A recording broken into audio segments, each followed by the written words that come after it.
Hey everybody, John King with Summit Funding, and I'm here with my weekly Business Booster broadcast, the BBB.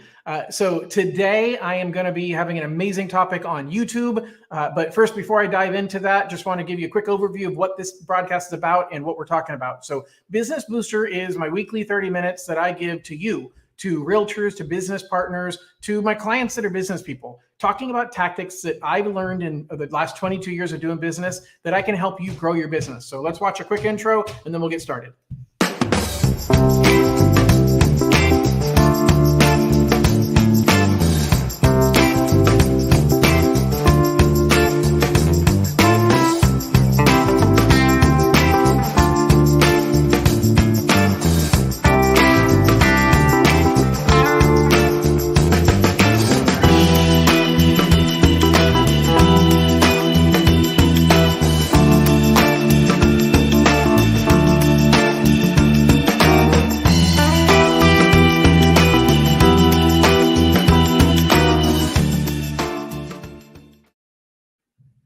All right, well, here we go. So this week, Business Booster, we're going to be talking about a topic that I've learned a lot about over the last 6 months, and it's how to grow your business with YouTube.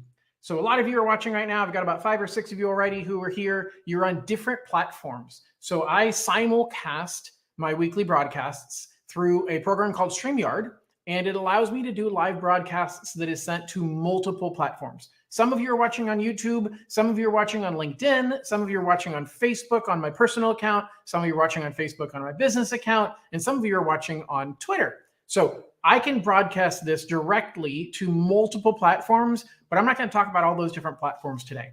My focus is how to use YouTube to grow your business. And I think YouTube is a super amazing opportunity that is really hard to understand. Kind of easy to get the basics of it. You record a video and then you put it up there. But the other side of it is understanding how to use YouTube to drive business. And I think I've grown a lot over the last 6 months. I've learned a lot. I have way more to go, but I want to share with you as much as I can about what I've learned on my journey so far and how you can use YouTube to help grow your business as well. So the first question I want you to ask yourself, by the way, everybody who's watching live, if you have any questions, feel free to post them. I will share or answer those questions as we go. If you're watching recorded, thank you for watching recorded. Post your questions and comments and I'll watch them as well. So bottom line is, I want this to be as interactive as I can be in answering your questions and being able to provide you whatever advice I can to help you leverage this opportunity with YouTube. Let me ask you a question. Why do you go to YouTube?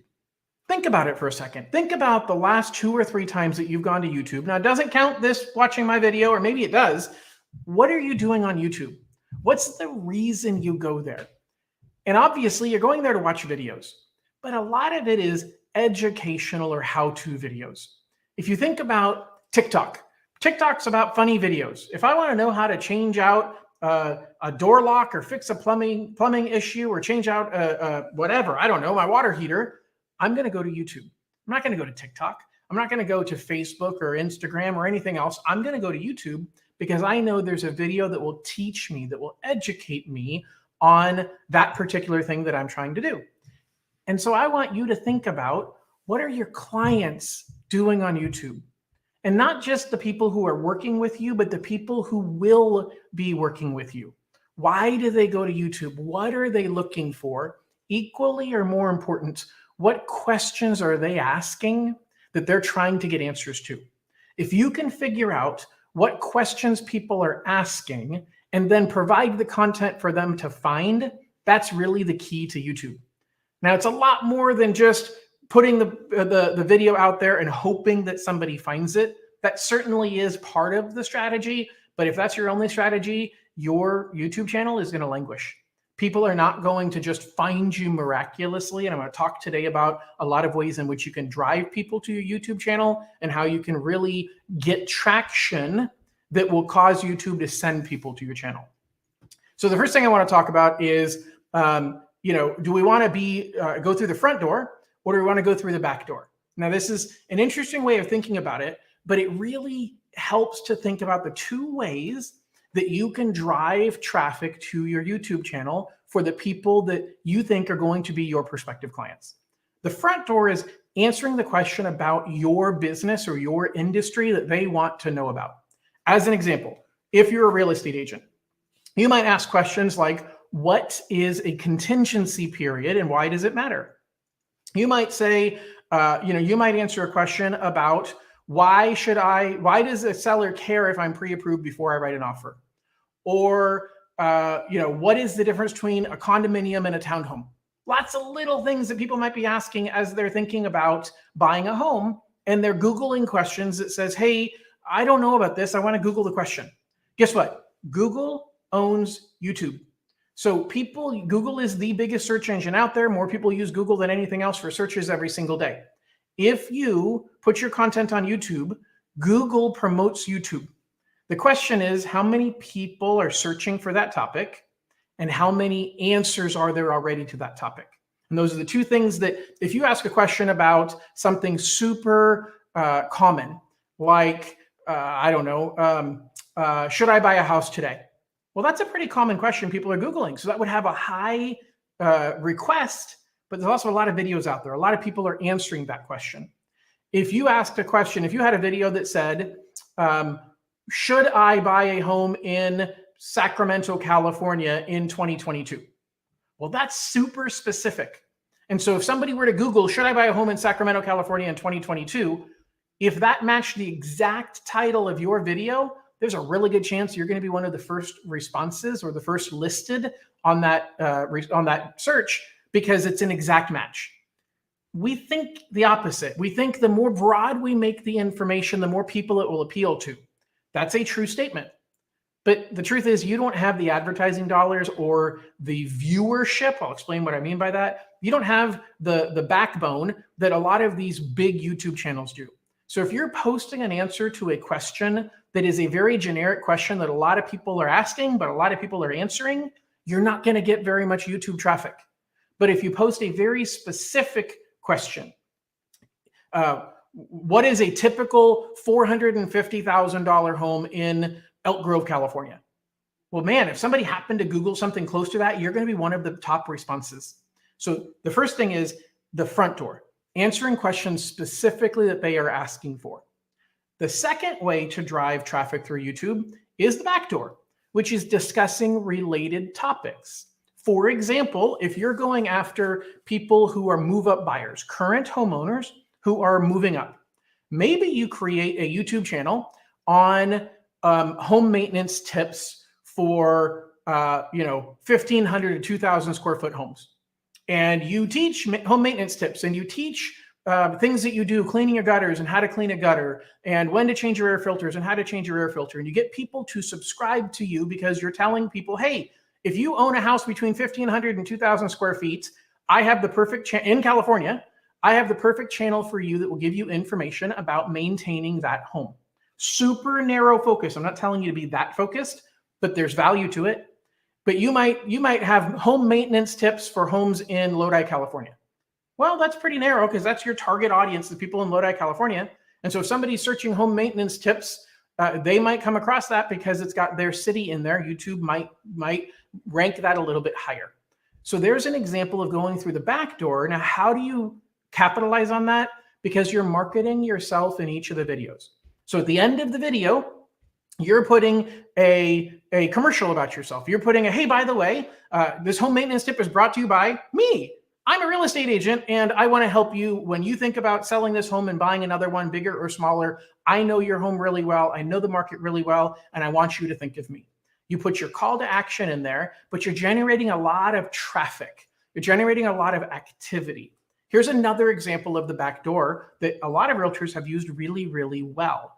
And that is educating people on your city. So maybe you do a, Roseville, California, things to do in Roseville, California. And every week you post a video with another thing to do in Roseville, California. And you're talking about the culture, you're talking about the nightlife, you're talking about the activities. What you're trying to do is capture people that either live in the area or are thinking of moving to the area. And they're searching for what's it like to live in Roseville, California. And they come across your video and they come across your channel and they subscribe to your channel because you're going through the back door. You're finding people who will need your services, but you're not advertising your services. You're giving them tours of all the movie theaters and tours of the mall and how all the different shopping opportunities, different restaurants, and feature a restaurant of the week. You might even get some free food by putting a restaurant of the week on your YouTube channel. But that's an opportunity to go through the back door and promote yourself, not by directly selling what you sell, but by appealing to people who have a common interest and ultimately need your services. In my case, real estate agents. If I can provide real estate agents something that gives you value. So what I'm doing right now, I am giving you value. Hopefully I can get more traction, more traffic from this, and that you as a real estate agent are going to share this with other real estate agents in your office. And then they're going to subscribe to my channel, and they're going to watch, and they're going to learn, and then they're going to start building a relationship with me. It might be an online relationship where they're just getting to know who I am, learning to trust me, learning to like my amazing sense of humor. But what it does is it starts to build a connection. And then we try and break through that digital wall. We try and find a way to connect to those people, invite them to something, find a way to get them to comment and post and share and learn who they are so that you can actually connect with them over the phone. So it's a two-way conversation. But I went pretty deep into this, and I think it's really, really important to understand two completely different ways to go about focusing your content. And I think you might is the wrong word. You absolutely want to pick what direction is your main theme. My main theme is I'm going through the front door for a lot of my regular content. I'm talking about the market. I'm talking about mortgage things, but I'm going through the back door through this Business Booster webinar, because this channel, this broadcast is about giving you content that you value, that helps you. It doesn't sell me, it doesn't sell my product, but it provides value and gives you a reason to watch, gives you a reason to share, and it gives you a reason to subscribe so that you can see the rest of my content. Hopefully that helps a little bit. All right. A lot of people ask me, John, how do I start? It's super simple on how you start. The first thing you have to do is you have to determine your topics. You determine the topics based on things you talk about daily. So I started by writing down I kept a notepad next to me, and I would write down questions that people would ask me. And when I'm in a conversation with a client and they say, hey, John, I don't understand, what's the difference between homeowners insurance and mortgage insurance? Well, let me explain to you the difference. Homeowners insurance is something you have to have that protects you. Mortgage insurance is a necessary evil because you didn't put a big enough down payment, and it protects the bank. So you want to and have to have homeowners insurance. You don't want to, and there's no benefit to having mortgage insurance, but it's required if you're not putting a big enough down payment. And so even though you don't want it, you have to have it. Well, that turned into a great video. I had another person ask me, hey, John, I'm confused. Rates are high now. I need to pull some cash out. I'm not sure if I should do it through a home equity line of credit or if I should do it through a full refinance, or should I get a home equity loan? Okay, I answered their question. Then I recorded a video. Should I do a home equity line of credit? Should I do a home equity loan or a full refinance? And I talked about it. That video is performing really well, and I'll show you in a few minutes how you can track your performance on that. But questions that your clients are asking you is the first place that you go. The second step, don't overcomplicate the equipment. You literally need one of these, a cell phone. Everybody has one. And then ideally, you should get a ring light with a tripod. So I have one in front of me. I can't show you because my camera is attached to it, but basically it's a ring that is a lighted ring, and that gives you a little bit of uniformed light. Oops, I just hit the microphone. By the way, I have a nice, you don't get to see it most of the time, but I have one of these big old microphones, but I put it up and out of the way because I want a nice microphone. But that's because I do these all the time. And I probably put this way too high, so you probably can't hear me as well, because it usually lives right about there. All right, so I do these all the time, so I upgraded into a nicer microphone. The first upgrade you should do is a lapel microphone. It can be a wired lapel microphone. You literally plug it into the bottom of your phone, you drop it, it comes straight down from the tripod, and then it just goes straight up inside your shirt and it hooks right here. They're $20, $25. That's really all you need. Light and sound. Light is the most important. If I turn the light off, I've got 3 lights here, I'm not going to turn them off, but you can go back in my old videos and you can see they're just dark. Light is super critical, and it doesn't need to be a big deal. Just make sure you don't have the light behind you, because if the light is behind you, then you're in a shadow, because the camera is picking up the light behind you and it's making your face super, super dark. I'm sure we've all seen it on Zoom. You've watched people who have done videos and they're super dark. It's because the light is behind you. Okay. All right. And then the next thing is, and I can't see it. Hold on one second here. Oops, I went backwards. Yeah. Can you make that bigger? There you go. Perfect. All right. So sorry, there was a little thing that was covering that. I couldn't see number 3.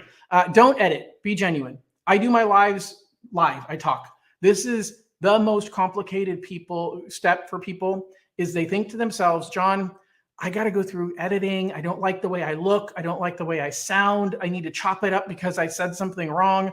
You've heard me say a couple of things incorrectly or lose my train of thought, even on this video. But here's the deal. That's about being you.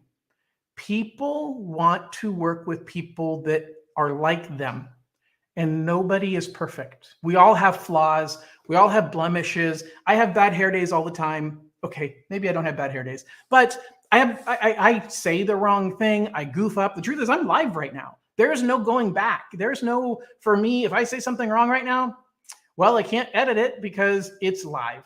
It's kind of the power of going live. It forces you to talk to somebody like they're sitting across the table from you. How would you talk to a client? You're just having a conversation with the camera. By the way, look at the camera. It looks really weird when I'm looking at the video. So the video I see of myself is down here, but that looks really weird when I'm looking like this. Always look at the camera. The key is you're talking to the person on the other side of the camera. You're looking at the camera like it's the person. But don't overcomplicate the editing. Don't overcomplicate the hey, I need to have software to do all of this. If you really mess up, just hit stop and start over again. But if you mess up a little bit, it's genuine. Think about leaving a voicemail for somebody. When you pick up the phone and call somebody, hey, Mary, it's John King with Summit Funding. I wanted to call and invite you to my event I've got coming up. It's next Tuesday. Yeah, I'm pulling up my calendar. Yep, it's next Tuesday. It's from noon to 1 o'clock at the Lodi Association of Realtors, and I'll be talking about whatever. Well, I goofed up. I forgot what day it was. I had to look at my calendar while I was talking. That's kind of okay to do on a video. As I'm talking on a video and I say, hey, gang, I want to talk just like what I did a minute ago. I couldn't even see the bullet point right here that said don't edit, and I asked Anna to move it for me, because there was a little icon blocking it on my side. Well, I dealt with it. I just kind of covered and moved on. But it reminds you that I'm human, that I'm not some untouchable person on the other side of the camera that's perfect. Only I think I'm perfect. No, I'm not perfect at all. The point is, be who you are. We're all flawed. Let that show through. Don't hide it. People will identify with that and they'll like you more. And YouTube's easy to make people trust you, because you're putting content out there and you seem like the smart person, the educated, the speaker, the one in the middle of the room. But you need to make sure to connect with people and that they know that you're real. And the fact is, if you don't edit and you just go raw, you're real. There's nothing more real than that. The last thing is upload from your phone. That's it. YouTube, get the YouTube app. And with the YouTube app, you're signed into your YouTube channel. Once you record it on your phone, you go to the YouTube app and you click upload. And you literally upload the video from your phone into YouTube. No special editing, no special software, nothing you need to buy. You're literally just uploading it. So now let's talk about what we do once we have a video there. The first thing is people kind of assume, hey, well, John, I've got 5 videos on YouTube and they've only got 3 views each. Doesn't YouTube just send people to my videos? Kind of, but not really. YouTube's an advertising platform. Let's think about this for a second. YouTube charges money to people to advertise on videos. My videos, when they perform well, have ads stuck at the beginning of them. Now, I don't have a big enough channel to get paid myself.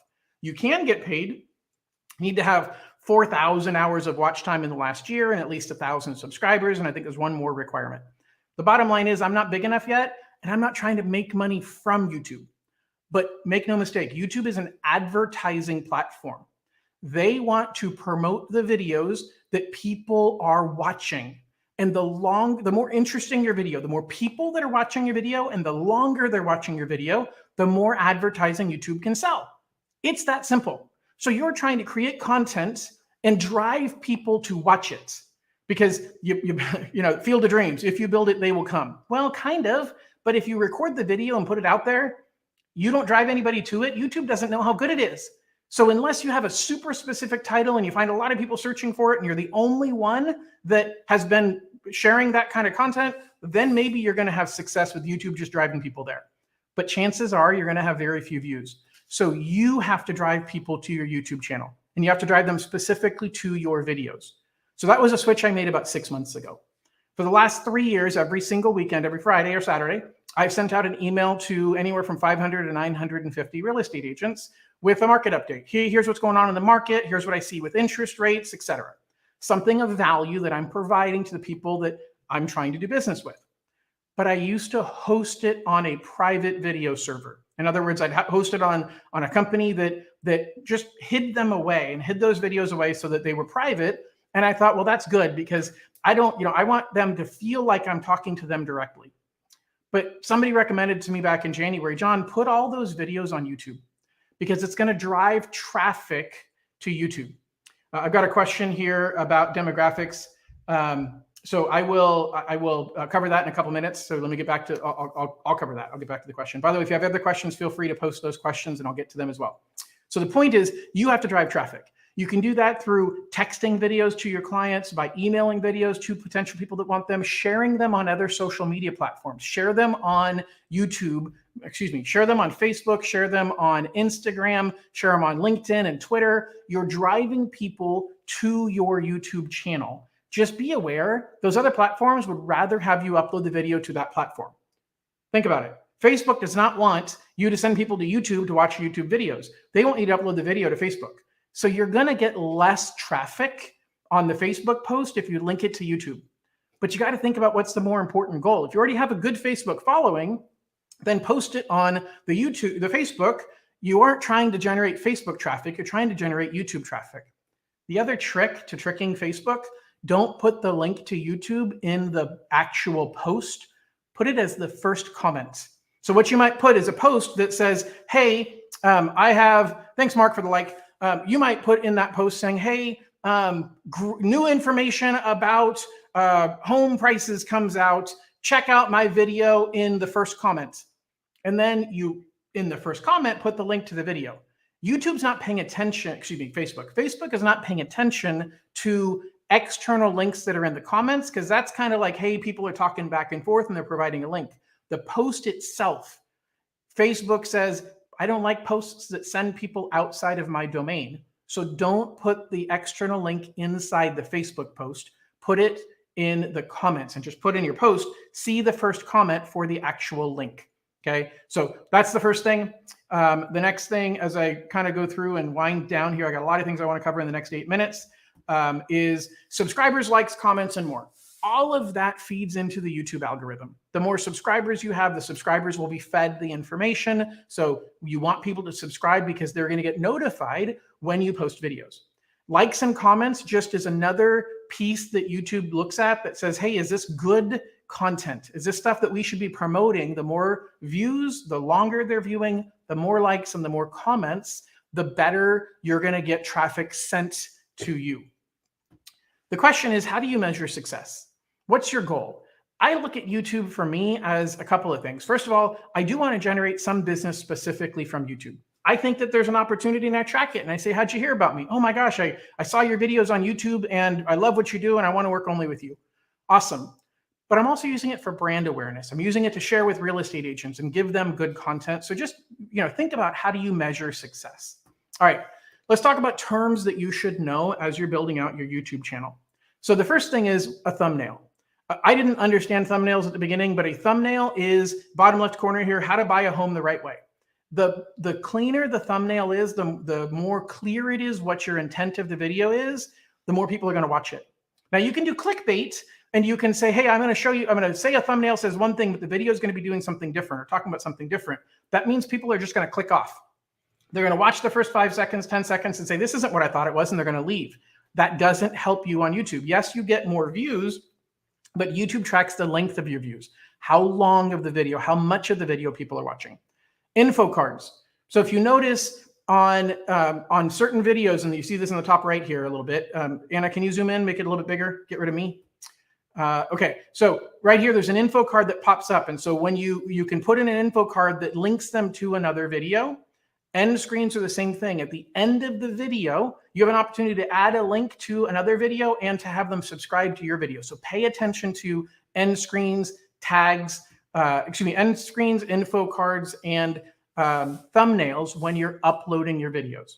tags and description are super important. That's what YouTube uses to determine, should I promote this video to people that search a certain term. So I'm not going to go too deep into that in the 5 minutes I have left, but just be aware what you put in the description, what you put in the title, what you put in the tags is what YouTube uses to decide, is this content going to match what this person searched for? So you got to weigh between being generic and specific. The more specific you are, the less people it's going to say, hey, this is what I'm looking for. But you're also going to be the top of the list. I did a video last week talking about financing options on a particular property. And I titled the video, Financing Options for 123 Main Street, whatever the property address was. I went to Google because I was looking up something. I wanted to see the MLS listing, and I searched 123 Main Street. The third spot down, the third link on the Google search results was my video I had only created 10 minutes before, because there's only like 5 different links to different websites about that particular property. So when I created a YouTube video with that property's address on it, YouTube said, man, this must be, real specific. If somebody's searching for this property and this video has that property exact address in there, it must be a match. And it showed up as the third listing on the Google search page. There's an example of being super specific, but you can be too specific, because if not very many people search that exact term, you're never going to be found. All right. Why do people go live on YouTube? Because live on any social media platform gives you awareness and notification. You get an email. I get an email. Hey, John King is live right now. I know I'm John King and I'm live right now. A lot of you get emails saying John King's live right now. Whatever platform you're on, it pops up a notification when somebody goes live. It gives you more visibility. So that's really why you go live. What's a short? A short on YouTube is YouTube's way to compete with TikTok and to compete with Reels on Facebook and Instagram. Not a lot of people are finding them. It's not generating a lot of traffic. I haven't figured out how to use it yet, but I just want to explain it to you what a short is. What I want to do is take the last couple of minutes and explain what YouTube Studio is and give you a little bit of I'll answer a couple of questions that I got. So if you have any questions, please post them, because I got 3 minutes left. I'm going to explain YouTube Studio to you. And I'm going to make this really big so you can see it a little bit better. So this is my YouTube Studio. So the first thing is, and you literally go to YouTube and you can, in the top right corner, you click on your account. Is it going to show me? And then you can go to YouTube. And then right here, when you're in regular YouTube, YouTube Studio will be one of the options right there. And this gives me an overall how many subscribers I've got, what my videos have been doing. But specifically, I can get analytics on what videos have been performing well. So I can see that, hey, my views are up. I've got 2,500 views in the last 28 days. And that's 1,400 more than usual. I can see right here, I can click right over here on the right side, and I can see which of my videos have been watched over the last 48 hours and which of my videos have been watched over the last 60 minutes. So right here in the last 48 hours, I've had 173 views of videos. The most important, or the top views, were yesterday afternoon from 3 to 4 p.m. I had 12 people viewing different videos. Now, what's my top performing video in the last 48 hours? This one, reasons why now is the time to buy a home. I've had 42 views in the last 48 hours. But in the last hour, I've had 8 views, and I can click right here and see who were my 8 views from in the last hour. 6 of the 8 are actually you guys right now. So the people that are watching this on YouTube, I've got 6 people that have started watching this in the last hour, and it's showing me right here. But what I want to show you is, for example, this video right here. Should I do a cash out refinance or a home equity loan or line of credit? If we click here on analytics, you're able to dive into the specifics of this video. And it's going to pull up here in just 1 second. And what you're able to see is you're able to see how people found this video. And I can then learn from that. I can use that to grow. It's taken a long time. I think I'm using a lot of bandwidth while I'm broadcasting live. So that's why it's, for some reason, going pretty slow. But the bottom line is I can use that. I'll come back to, actually, it's coming up right now. So it will tell me in a second. This is why live is so much fun. It'll tell me how many views I've got. I've picked up 3 subscribers from here, but it also gives me my average watch time. And it says, hey, people start this video and they stay on it pretty good. And I've got decent retention. This is one of my best. The gray area is my average retention. I've got 74% of the people are watching, but they all stop watching at about the 4-minute mark, and it drops down pretty quickly. So it just gives you some information about where your views are coming from and who's watching it, We can see a lot of information on here. I'm not going to go any deeper into that. I'm going to dive into answering the couple of questions that I have. If you have any other questions, feel free to post them into comments. So 2 questions. The first one here is, what age demographic does it seem to hit best for realtors? So, it's funny. I stopped thinking about age demographics because what I found when I've looked at this, and maybe it's just because of my target audience, is you're getting people all over the board that are searching YouTube. Now, some people at different age demographics are searching YouTube on purpose. Like, I want to search YouTube, and they go in there and do a search.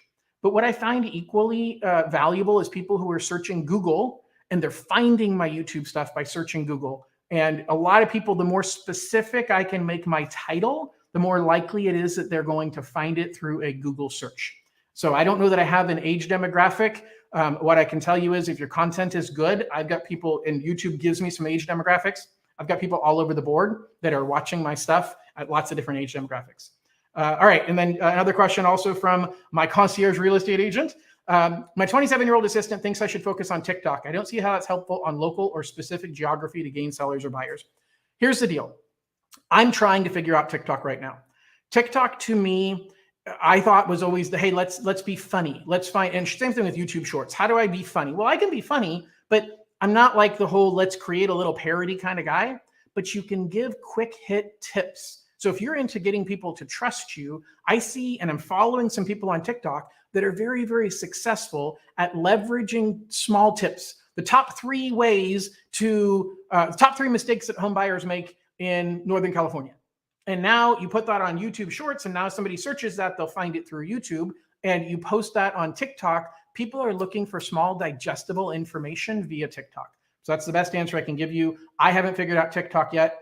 Penny said, good info. Yes, I agree. You should watch it a second time. Penny, watch it 4 times and send it to everybody you know. And yes, you want to be Google friendly. So I agree 100%, Heather. You want to be Google friendly. You want to sample. You want to play with stuff. Follow me on TikTok, John Lone King everywhere. I'm John Lone King on TikTok. I'm John Lone King on Instagram. I'm John Lone King on Facebook, and John Lone King on YouTube. I have figured out YouTube, and I figured out how to drive YouTube. I'm learning how to drive the rest of the stuff. I've got a decent following on Facebook. I'm too old to understand Instagram. I think I'm supposed to call it IG or Insta or something like that. I'm kind of kidding and kind of not. But the bottom line is, guys, I'm here. I'm learning. I'm giving back to you as much as I possibly can. If you want to do a one-on-one, whether it's in person or Zoom, I'd love to give you whatever I can to help you grow your online presence as I'm continuing to learn how to grow mine. Guys, have an absolutely amazing day. We'll talk to y'all soon. Bye-bye.